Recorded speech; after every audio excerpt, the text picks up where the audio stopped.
Mga kwento ni Felmo.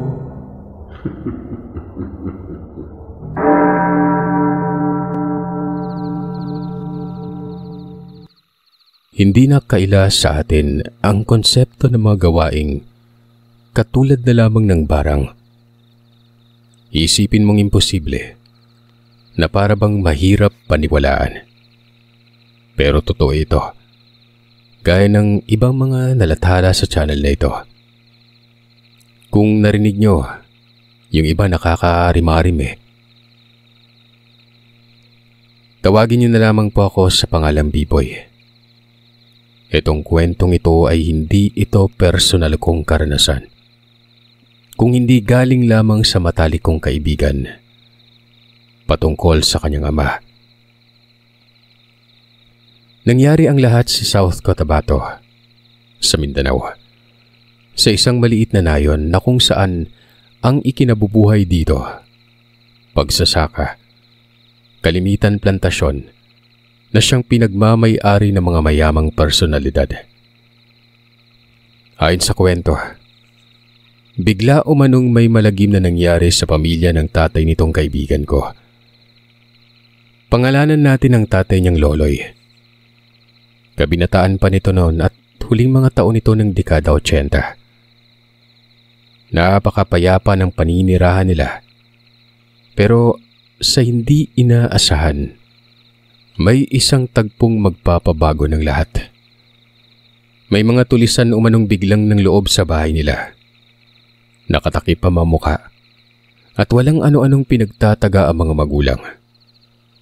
Kahit yung kapatid na maliit pa lang, hindi pinalampas.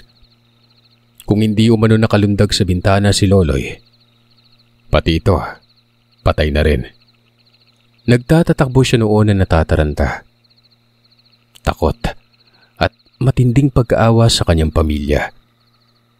Kitang-kita ng dalawang mga mata niyang nangyari. Wala ding nakaresponde dahil bukod sa malalayo ang kapitbahay, mabilis din talaga ang kaganapan nun. Nagtago sa isang banda si Loloy. Inaantay noon ang paglisan ng mga tao. 4 umano ang nasa loob ng bahay. Pero may mga nakikita pa si Loloy sa labas nun, na para bang lookout ang mga yon. Alam niyang puro lalaki. Napapamura siya dahil umabot na doon sa lugar nilang panunulis ng mga ito. Nasa malayo kasi nababalitaan na may mga tulisan. May mga niloob na. May pinatay, ginahasa at may hindi pinapatay.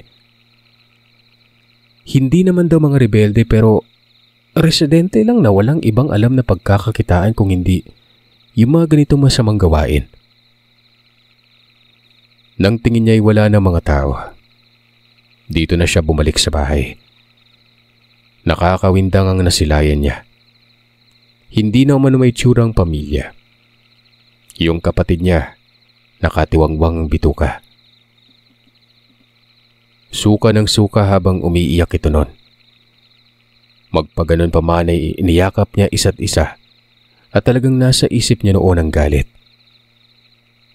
Huli na nang may mga dumating na tao. Nagkagulo. Ang mga kaanak ay walang nagawa kung hindi ang magdalamhati. Para umanong si Loloy noon nabubuhay na wala ng kaluluwa. Para na rin siyang patay. Walang ibang ginawa kung hindi ang magmukmok. Inilibing ang pamilya pagkatapos ng 2 araw. At nilibing lamang ito sa may mismong lupain nila. Doon kasi gusto ng binata buhat ng malayo ang sementeryo. Isang napakasamang bangungot ito. Massacre o higit pa doon. Hindi ito nakaabot sa pahayagan. Hanggang mga kinauukulan lang. Naroroon yung pagtugis sa mga salarin pero wala ding napulot na pala.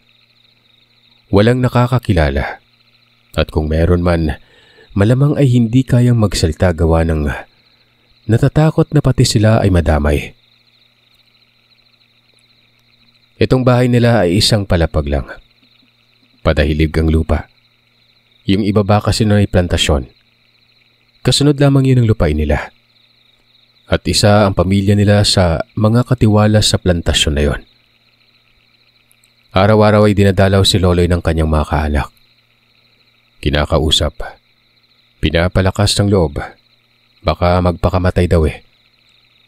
May nakapagsabi pa na hindi lang daw ang bahay nila Loloy ang nilooban. Sa kabilang nayon umano, may 2 bahay na tinulis. Mga may kaya ito. Magkakasabay daw. Ang isang bahay 4 ang ng loob, habang ang isa 3. Yung mga sandaling yun din ay tinulis si na Loloy. Baka napadaan ang mga ito at nagka-interes gawa ng malayo sa kapitbahay. Hindi na naawa ang mga ito. Dukha sila pero hindi man lamang sila piniling kaawaan nun. Hindi daw talaga lumalabas ng bahay ang binata. Naroroon ito sa loob at walang oras na hindi ito umiiyak. Hanggang sa biglang dumating ang tiyo nito sa side ng tatay niya. Pangalanan nating Juan. Gabi nga nun at nagulat si Loloy gawa ng malayo naman ang tirahan nito. Walang pagdadalawang isip nitong sinabi na kung gusto ba umanong gumante ni Loloy. Para mapanatag, para magkaroon ng hustisya ang nangyari sa pamilya. Sabi naman ni Loloy noon kung may paraan sa paghihigante, gagawin niya. Pero meron nga ba? Ang hirap ngang hagilapin ng mga salarin. Hanggang sa may sinabi itong Tiyo Juan na kung saan nagpapukaw sa kuryosidad ni Loloy. Ayon kasi dito, kung sa kanya pa umano nangyari, malalaman niya kung sino ang may gawa. Hindi makukuha sa pagtatawas gawa ng hindi naman kababalagan na. Pero magpapakita sa pangitain ni Tiyo Juan ang mga salarin na yon. Aaminin ko, Gong, nambabarang ako. Pero matagal ko nang iniwan yung gawain yun, lalo na nung magkaroon ako ng asawa. Tsaka may nakabangayan kami noon na kapwa mambabarang. May malakas kasi na kalaban nun eh. Puting mambabarang. Natakot ang grupo namin tapos umiwas na lang. Alam to ng tatay mo. Wala bang nabanggit sa'yo? Katunayan siya pa nga yung gumugulpi sa akin kapag nagtutungo ako dun sa may lugar kung saan dito namumugad yung mga katulad ko eh. Galing sa lola namin ang karunungan. Tiyo, ano po bang gagawin ko? Sabi naman ni Tiyo Juan, simple lang. Bibigyan lamang siya ng dasal at pagkatapos ng 2 linggo, may bisa na umano ang barang. Madali lang naman ang karunungan sa masama kaysa sa mabuti. Dahil para sa karapat dapat daw kasi ang sa mabuti nun. At ang sama-sama pangsangla lang ng kaluluwa sa kadiliman. Ito. Gamitin mo ito mga alaga ko. 3 ito at nag-iwan ako ng isa sa bahay. Para sa pagmamaka sakaling magamit ko yun. Baka kasi may humamak sa akin eh. Inabutan ng telang itim si Loloy. Tila ba nakabalot ito sa kung ano. Pagkabuklat ng binata dito ay napapakunot ang mukha niya. Gawa ng 2 talangkang patay naman yon. Hindi gumagalaw. Ano pong gagawin ko dito?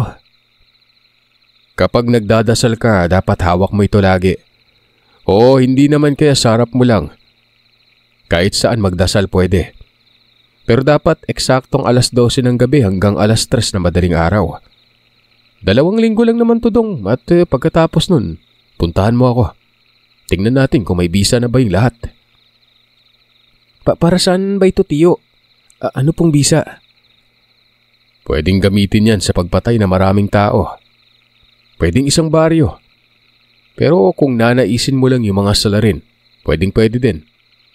Basta malalaman mo lahat kapag tapos ka na sa pinapagawa ko sa'yo. Simulan mo kaagad ngayong gabi. Teka sandali. Mas maganda siguro kung doon ka magdasal sa pinaglibingan ng pamilya mo.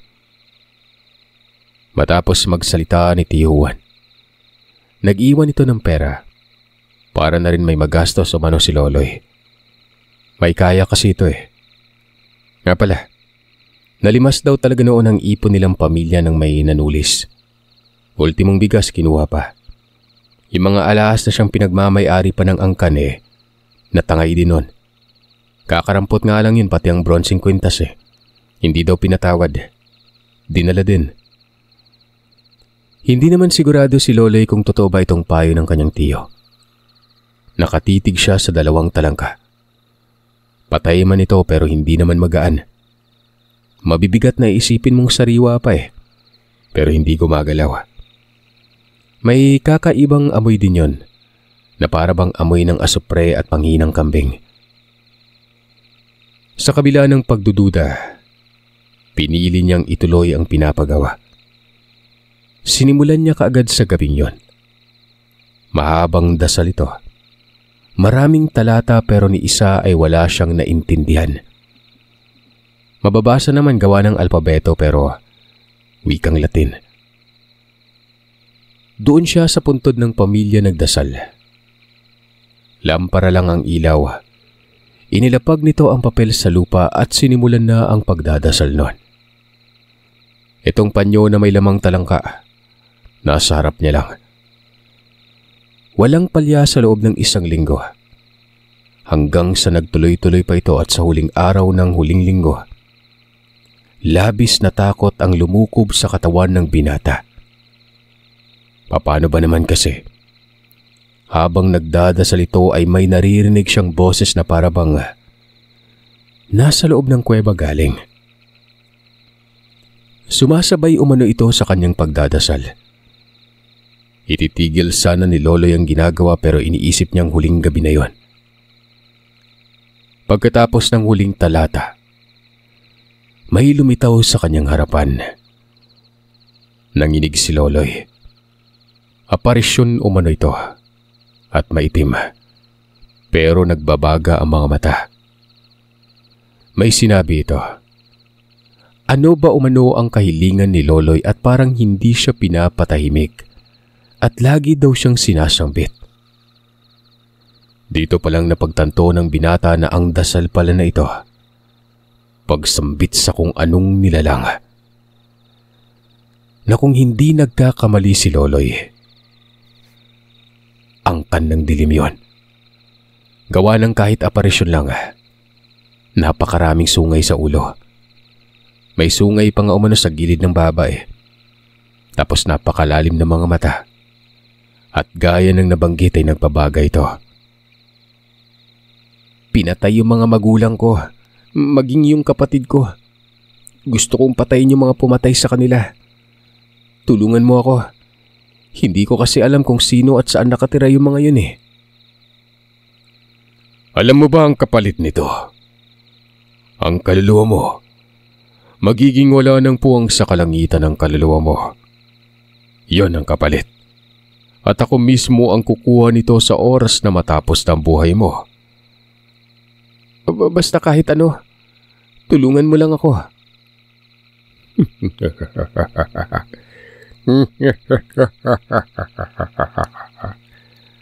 Natupad na. Malalaman mo kung saan sila nakatira. Ano mang pwede mong gawin, pwede. May gabay ka ng kapangyarihan ko. Pero limitado gawa ng sa mundong ito, timbang ang mga tao. Pero kapag tinawag mo ako muli, babalik ang lakas mo. Matapos lang makapagsalita noon, naglaho na ito. Doon palang umuwi si Loloy. Pero hindi siya natulog. Naghanda kaagad siya noon sa pag-alis. Pupunta niya kasi ang tiyuhan. Hindi pa niya alam ang mga gagawin sa talangka. At ito na lang ang kulang. Bumaba ng bayan si Loloy at biyahe patungong North Cotabato. Nagkita kaagad sila noon. Tanghali ito. Sinabi ni Loloy na may nagpakita daw sa kanya. Pero bago nga mangyari yon, naririnig niya ang boses nito na sumasabay sa pagdadasal.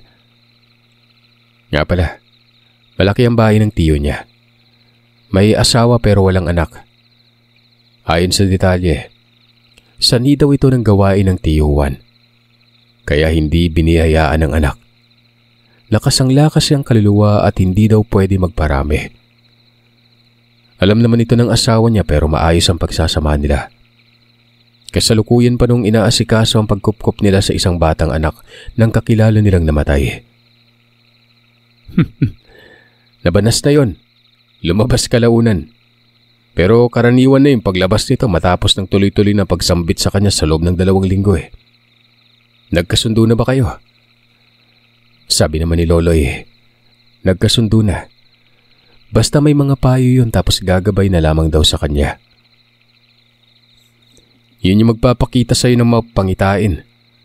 Yun ang daan mo para matukoy ang salarin. Gaya ng sinabi ko, nakasangla na yung kaluluwa ko tapos nagbago na ako kaya hindi ko na kayang gawin yun. Yung muling pakipagsundo hindi na pwede ah. Tapos na ako eh. Tapos na ako sa pangsarili kong kapakanan. Ikaw naman. Dito na sinabi ng tiyo niya mga gagawin.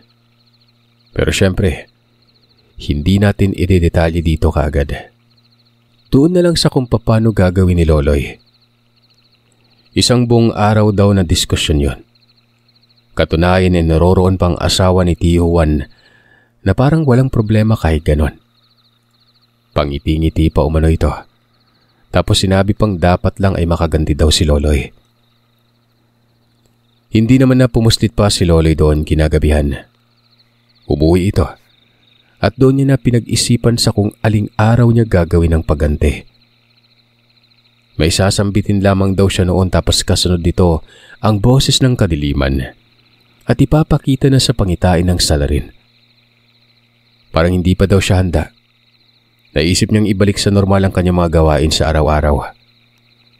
Pinuntahan niya muna ang amo noon sa plantasyon at nagpaalam na babalik na siya sa trabaho. Pumayag naman ito. Binigyan pa ng pera si Loloy. Sa loob daw ang mga panahong pagdadalamhati ito. Kahit wala sa trabaho ay may sweldo pa rin.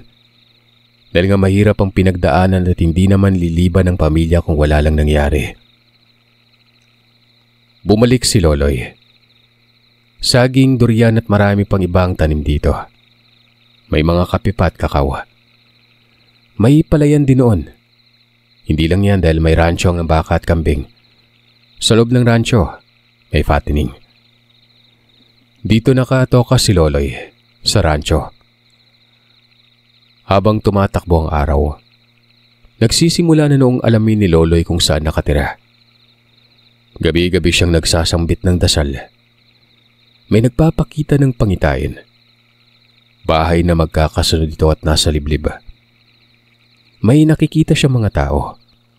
Nagiinuman. Mga lalaki. May mga pamilya ang mga yon.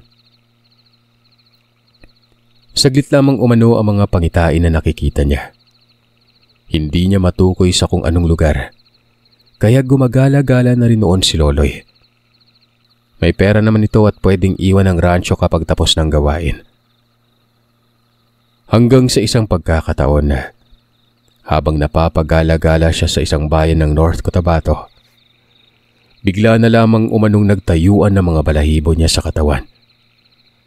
Pagkatapos ay samut-saring pangitain umano ang pumasok sa isip niya. Hanggang sa napalingon siya sa isang banda. May taong nakasandal sa poste. Naninigarilyo ito. Wala na. Ito na daw yun ayon pa sa kwento. Yun na ang isa sa mga pumatay sa pamilya. Hindi nakapagpigil si Loloy. Kahit hindi naninigarilyo, bumili siya noon at tumawid ng kalsada. Inantay niyang maupos ang sigarilyo nung nakatambay. Maya-maya nakisindi siya sa taong ito. Tapos ang sabi nun, itapon na lamang daw ang sigarilyo dahil upos na. Tinapon niyang upos pero dadamputin niya daw ito mamaya-maya. Pero nag-iba ang ihip ng hangin kasi nga iba ang nangyari kumpara sa inaasahan niya nun. Salamat nga pala. Kinakabahan kasi ako kaya napilitan ako manigarilyo. Wika ni Loloy. Bakit ka naman kinakabahan? Tanong ng tao na pangalanan nating Armando. Sabi naman ni Loloy, Nag-a-apply daw siya ng trabaho doon sa pasilidad sa kabilang parte ng kalsada. Baka hindi matanggap. Napakasimple naman yan. Tapos kinakabahan ka. Saan ka ba nakatira? Sa may Surigao. Napadako lang ako dito. Wala nga akong mapuslitan eh. Problema ko din yun. Tapos kapag hindi natanggap, maghanap na naman ng mapapasukan. Hirap talaga ng buhay. Ako nga pala si Loloy. Ikaw, anong pangalan mo? Saan ka din nakatira? Kung gusto mo, doon na lang sa amin. Malapit lang naman dito eh. Gusto mo ng trabahong madalian? Yung kikita ka kagad eh. Kunwari interesado si Loloy. Nakuha niya talaga ang simpatya ng taong yon. Mabilis na tumango ang binata. Dahil nga pagkakataon na ito para malaman niya sa kung saan pa nakatirang iba. Dagdag ng lalaki ay taga-Negros siya. At katulad din umano ni Loloy, walang trabaho nun. Hindi kasi nakapagtapos ng pag-aaral. May katulad na rin niya na naging parte ng kasama nila. Napilitan gawa ng walang-wala talaga sa buhay. Nagtanong ang binata sa kung anong trabaho ba ang may madaling kita nun. Pero sabi ni Armando, sumama na lamang daw sa kanya itong si Loloy. Doon na pag-uusapan sa bahay niya. Sumama ang binata. Sa mga puntong ito ay nananabik siyang patayin, ultimong ang taong yon. Ito na yung pagtaliwa sa inaasahan ni Loloy. Imbis na upos lang. Mukhang hindi ata yun ang magagamit niya dahil may higit pa lalo't iniimbitahan siya ng tao nun. Naalala niyang nakausap na kadiliman. Ginagabayan siya nito sa pagtukoy kung saan nakatira ang mga salarin. Hindi naman pwedeng nagkataon lang. Dapat hindi din magkukumpiyansa mga ito kasi nga tulisan eh. Pero para bang bukas na bukas ang lahat para kay Loloy. Tinutulak talaga siya para mabigyan ng hustisya ang pagkamatay ng pamilya. Akala niya'y malapit lang. Pero sumakay pa sila ng habal. Binibigyan ng sigarilyo si Loloy. Sabi pa ni Armando, may mga kondisyon ng samahan. Dapat kapag nakapasok na, wala nang atrasan dahil kapag umatras ay may mangyayari. Pero nilinaw noon na wala talagang problema dahil nga kahit anong oras, kikita ng pera. May malaki, may maliit din. Nang makarating sa lugar ay napatulala talaga si Loloy. Dahil itong lugar na ito ang nakikita niya sa pangitain. May sumalubong. Malaking tao na may malaking tiyan. Para bang galit. Tinitigan na masama si Loloy. Tumingin ito kay Armando at may senyas. Naglakad si Armando at yung malaking tiyan sa isang kamalig na kung saan naman may dalawa pang lalaki doon. May mga bahay dito pero parang magkakamag-anak lang ang nakatira. Tagong-tago yun. Hindi man rinig ni Loloy ang pinag-uusapan ng mga nasa kamalig pero duda siya ng patungkol ito sa kanya at kung bakit dinala ni Armando sa lugar. Maya-maya pa'y lumapit na sa kanya itong may malaking tiyan. Pangalanan natin itong Burot. Panot ito.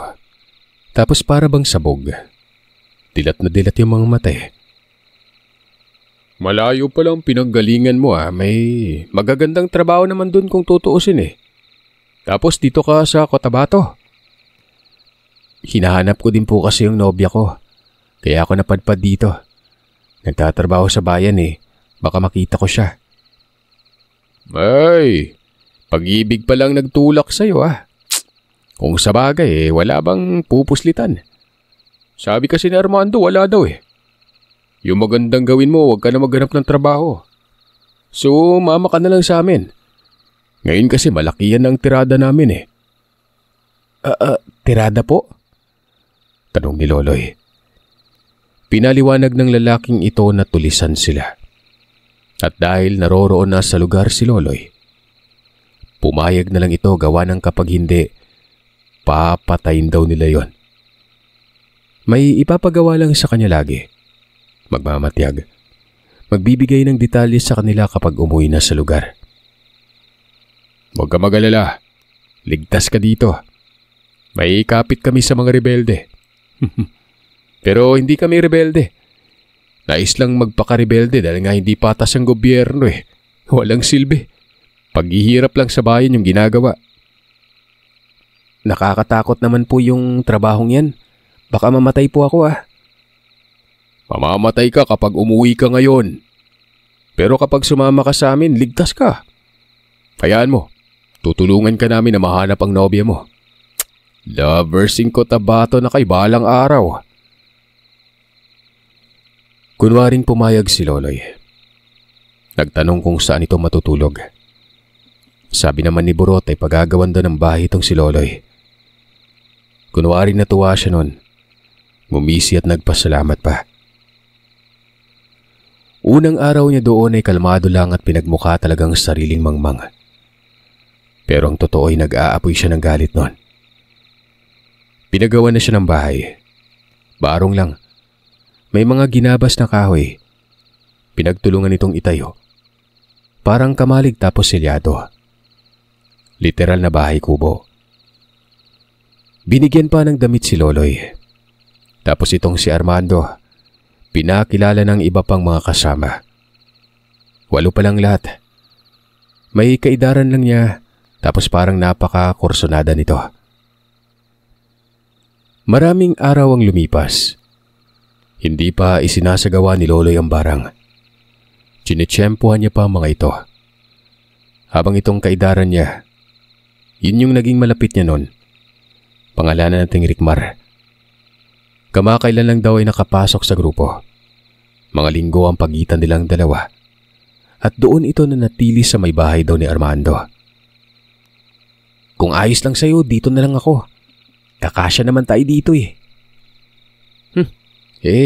Walang problema Rikmal. Pero may ipinagawa na ba sila sa'yo? Sa mga sandaling ito ay umalis daw ang kasama nila. Hapon yun. Sila na lamang ni Rikmar ang naiwan at ang pamilya ng mga tulisan. Karaniwan naman ang tagpong ito. Umaalis talaga ang grupo tapos kapag bumalik nakainom na. Minsan ay dito lang umano sa lugar nagiinuman. At yun ang mga oras na nakita ni Loloy sa pangitain ng mga ito. Wala pa eh. Sana nga hindi na lang ako naniwala na may magandang trabaho. Yung si Manolo ang nag-aya sa akin. Nakilala ko lang dun sa may bayan. Parang katulad mo. Pero pagkadating ko dito, masasamang tao pala. Wala naman ako magawa kasi kilala nila yung pamilya ko. Uy, kumakailan lang may pinasok silang lugar. 3 bahay. Tapos yung panghuli pinagpapatay nila. Napagtripan lang kahit naman mahirap daw yung nakatira sa bahay yun. Kumabog ng malakas ang dibdib ni Loloy. Na kung hindi siya nagkakamali. Itong nabanggit ni Rikmar, yun ang pamilya niya. Totoo pa lang talaga na 3 bahay ang tinulis. At ang ikatlo, sila na yun ni Loloy. Pang-8 sa grupo si Rikmar. 7 lang yung nanulis lahat. Hindi pa na isasama si Rikmar ng mga ito. Para bang madudulas ng dila ni Loloy. Nasa dila niya na noon ang mga katagang. Ang pamilya niya ang pinatay. Pero pinilit niyang pakalmahin ang sarili. Pakiramdam din niya dito kay Rikmar mabait. Bagamat parang maangas at korsonada pero kapag nakilala mo naman, hindi naman mayabang. Malumanay nga itong magsalita eh. Kaya nga nagkakapalagayang loob talaga silang dalawa. Doon nga pumuslit si Rikmar. Nagsama silang dalawa. Dumating ang mga orihinal na tulisan. Gabing-gabi na. Hinahanap ni Armando si Rikmar. Pero sinabi ng asawa ni Armando na doon daw natulog sa kubo ni Loloy. Napapatawa lang ito. Mas maganda kapag ganun daw kasi nga magkakasangga ang dalawa balang araw. Ito'y mga magmamatsyag sa mga bahay-bahay na tutulisin. Mukhang mapagkakatiwalaan naman ang mga ito. Nang gabing ito, isinagawa na ni Loloy ang barang. Hindi ka pansin-pansin kasi nga wala namang gagawing ritual. Ang ginawa nito, yung 2 talangka nilagay sa baso na may lamang tubig. Binabad niya. Nagdasal lang ng mga kataga at tinanggal na yun pagkatapos. Ngayon, ang basong may tubig na ito, nilagay niya sa kamalig kung saan ito ang tambayan ng grupo. May pitsil pang isinama na may kokonting lamang tubig. Pinatong niya lang sa lamesa. Naroroon daw itong si Burot at isa pang kasama na binanggit na ni Rickmar, si Manolo. Alinman sa mga ito ang iinom, tiyak ay yari daw talaga. Mga lasing kaya alam niyang mauuhaw yun kapag nagising na. Kinabukasan, wala na doon ang baso. Pero ang pitsil ay naiwan. At wala na itong lamang tubig nun. Napapangiti na si Loloy. Madali kasing magkakaroon ng bisa ito. Walang 24 oras. May mararamdaman na sa katawan ng biktima. Pagsapit ng hapon, itong si Manolo, pabalik-balik sa liblib. Dumi ng dumi. Nakikita naman yun ni Loloy kasi nga padahilig ang lupa sa lugar at sa bababanda ng kamalig dumudumi ang mga tao noon. May ilog sa baba. Hindi naman ganun kalaki. Basta mababaw lamang ang tubig dito. Pagsapit ng gabi, wala na. Nakahiga na lang si Manolo. Dumadaing na masakit ang tiyan. Naroroon ito sa sariling bahay. Kasama ng asawa na parabang hindi naliligo palagi. Siyempre nabulabog sila noon kasi nga parang mamamatay na si Manolo eh. Naroroon ang lahat ng mga kasama. Si Loloy nakitingin at kunwari nababahala din. Sa madaling salita ay si Manolo ang nakainom. Namumutla na ito at ang sabi, para umanong may gumagapang sa tiyan niya. Napakasakit daw nun. Pinainom ng mga gamot. May loperamide pa pero walang nangyari. Hanggang sa doon mismo sa papag, dumumi ito. Kitang-kita nilang lahat yon. May kasamang dugo ang dumi. Natataranta ng asawa. Maging ang mga kasamay nataranta na rin. Dadalhin sana sa ospital pero ilang mga sandali lang, dumumi na naman. At yon, mga talangka ang lumabas sa puwerta niya. Gulat na gulat ang grupo. Nagkasigawan. Sumisigaw din umano si Loloy para hindi mapaghihinalaan nun. Wika pa ng binata, anong klaseng pangyari ito? Bakit dumumi ng talangka? Mantakin yung may malaki tapos may maliit at lahat ng yun buhay. Lutsyong yawa, may bumarang sa kanya. Siguro isa sa mga tinulis na mambabarang eh. Nakilala si Manolo. Sabi ni Burot. Walang ibang sagot dyan kung hindi barang talaga. Hindi naman pwedeng hindi. Tingnan mo, buhay na buhay yung mga talangka oh. Sabat ni Armando. Maya-maya ay hindi na humihinga si Manolo. Patay na ito. Kahit yugyugin ang katawan. Mura ng mura ang leader ng grupo na si Burot. Kilatisin umanong maigi kung alin sa mga bahay ang sa pakiramdam nila may mambabarang. Dahil kapag nalaman nila, pauulan na ng bala. Itong dalawa pang kasama na si Judith Melchor. Kumilos kagad. Umalis sa mga ito.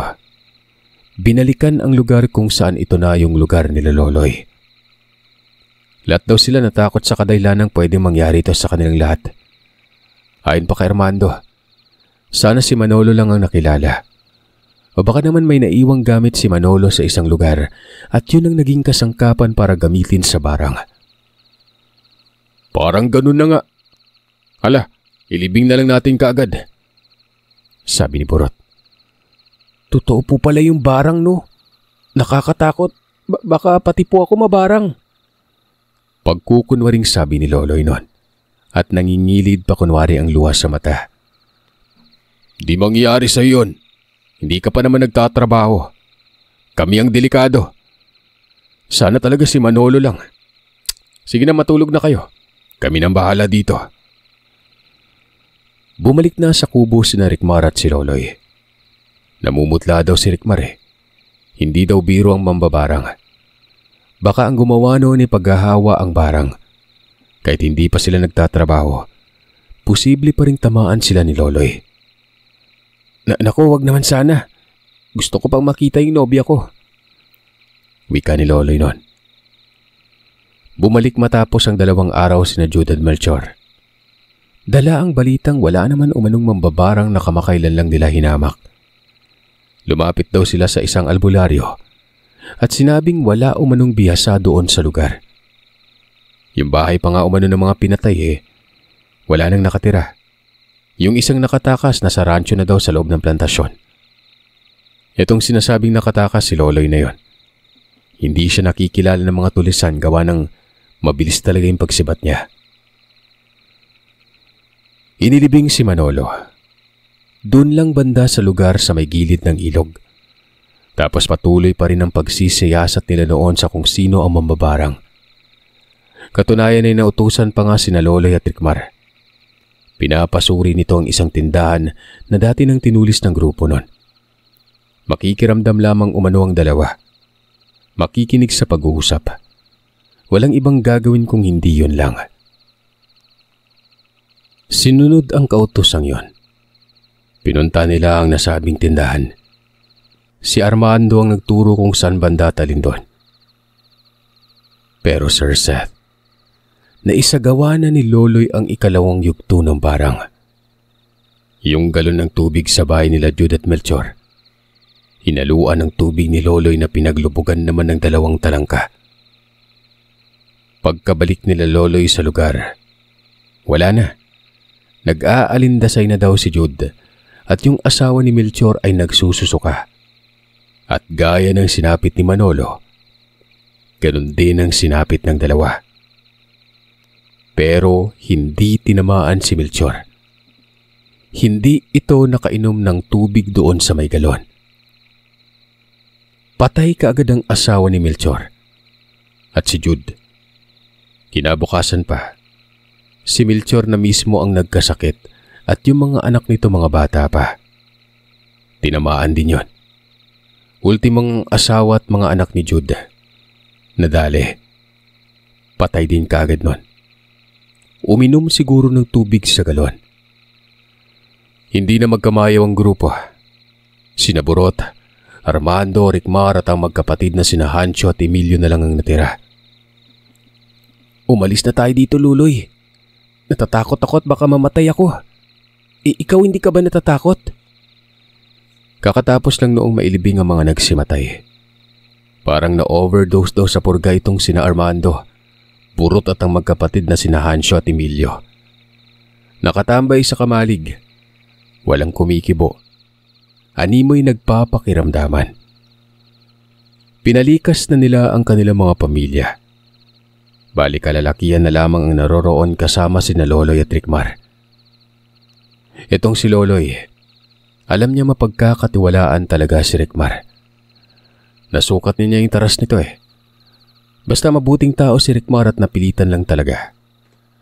Kaya naman walang ano-anong isiniwalat ng binata ang lahat nun.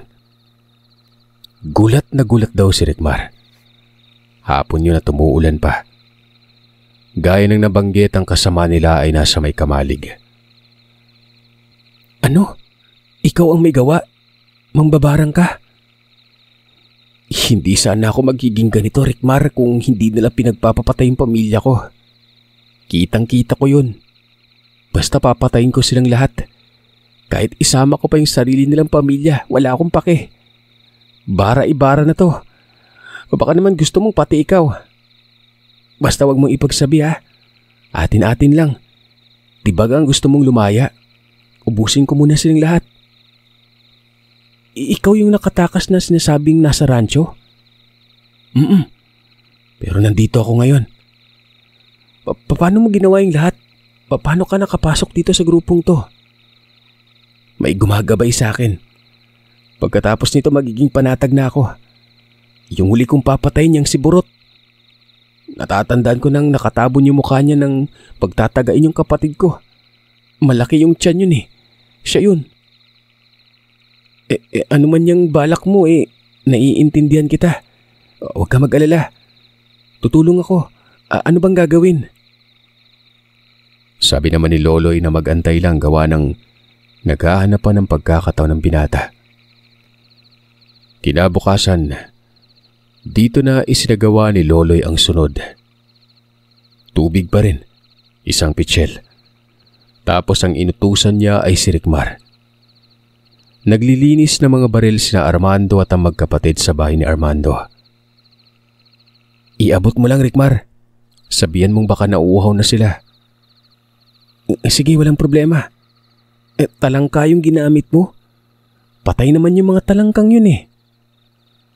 Ibang uri ng talangka to. May kapit ng barang. Sige na, tapos bumalik ka kaagad. Dito na natin pag-iisipan sa kung paano itutumba si Burot. Bala ko sanang hindi barangin eh. Tatagain ko din ang itak katulad ng nangyari sa pamilya ko. Hinatid ni Rickmar ang pitsil ng tubig. Bumalik naman kaagad ito. Dala ang balitang uminom daw ang tatlo. Tinutukan pa nga umano ng baril si Rickmar kasi nga biglaan ang pagpasok niya sa bahay. Mamaya paniguradong patay ang tatlong yan. Nasaan ba si Burot? Alam mo ba kung saan ang punta nun? Sa Kwan daw eh. May kakilala kasi yung albularyo tapos dadalhin daw dito. Baka makilates ka nito, Loloy. Bakit di mo sinabi kaagad? Umalis na tayo dito ngayon din. Baka makita tayo ng tatlo dyan. Pagbabarilin pa tayo. Magpaalam ka lang. Sabi mo tutungo tayo sa tindahan dyan sa baba kasi nga bibili ng tinapay. Tara na. Sabi ni Loloy. Sumibat nga sila sa lugar. Nagpaalam na bibili ng tinapay pero walang kaalam-alam ang mga kasama na hindi na babalik ang mga ito. Mura ng mura si Rickmar. Baka kapag nakaligtas daw sila Armando, nako, alam pa naman noon kung saan siya nakatira. Sabi naman ni Loloy walang mintis ang barang niya. Doon sila sa bahay nila Rickmar pumuslit. Gabi na at ang sabi ni Loloy ay patay na sina Armando. Nakita niya umano sa pangitain. Tapos itong si Burot, dumating at nagpaputok ng baril sa kung saang direksyon. May kasamang matandang lalaki.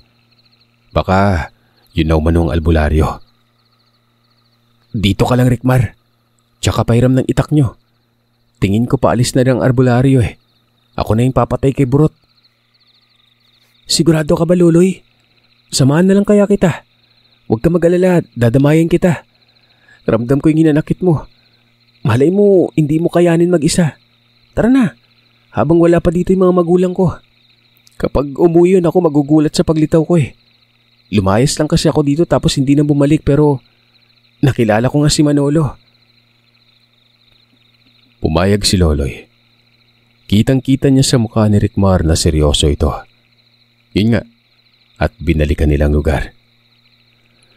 Wala nang tao sa mga bahay pero ang sabi ni Loloy, kasalukuyan umanong inililibing ni Burot ang mga kasama. Sa ibabang parte, sa ilog. Wala silang ilaw na dala pero nag-iingat naman ng mga ito. Nakikita nila sa baba na may liwanag. Ito yung gaserang nakalagay sa may tambahay ng grupo. Natatanaw din nila noon si Burot. Tila ba tapos nang ilibing ang mga kasama. Nang bumungad sila, nagulat si Burot. Nagtaka kung saan ito nagpunta. Ang sabi pa noon ay wala na daw sila Armando. Siya na lang ang natitira. Nagdala ng albularyo pero wala din yung naitulong. Gawa ng patay ng binarang. Mabuti sana kung buhay pa gawa ng maipapako ang mamabarang nun. Ikaw na lang mag-isa no? Parang tayo lang dalawa.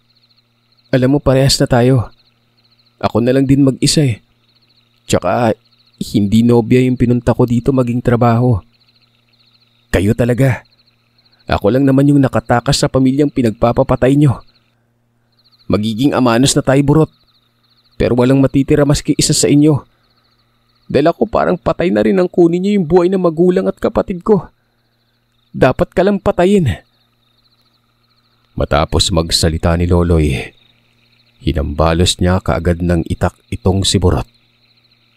Napakalapit lang kasi noon nang bumungad sila. Tinamaan pero hindi malala. Sinunggaban ni Rickmar, natumba. At dito ay tinaga kaagad ni Loloy ang leeg. Tinaga ng tinaga. Ultimong ang bibig ay tinamaan. Buhay pa yon. Nagpupumiglas pero nakadagan si Rickmar. Hanggang sa malagutan na ito ng hininga. Pero hindi pa natapos si Loloy. Tinadtad niya ang buong katawan. Kung hindi daw siya inawat ng kaibigan, hindi siya magsasawa sa ginagawa. Ganun lang daw. Tapos sumibat sila kaagad nun. Dire-diretso yon. Umuwi si Rickmar. Umuwi na rin sa sariling bahay si Loloy. Tapos ng pagigante. Kung tutuusin ay may naisama pang kaanak si Loloy. Pero hindi na niya kinaawaan ito. Yun din naman ang sinapit niya eh. Ang mga lumikas na asawa at anak, hindi na pinatulan pa ni Loloy. Panatag ng binata. Kahit papano'y maluwag na sa kanya ng konti ang sakit at puot na nararamdaman. Bumalik ito sa trabaho. Dinadalaw naman siya ni Rickmar. Naging magkaibigan sila at may tiwala sa isa't isa.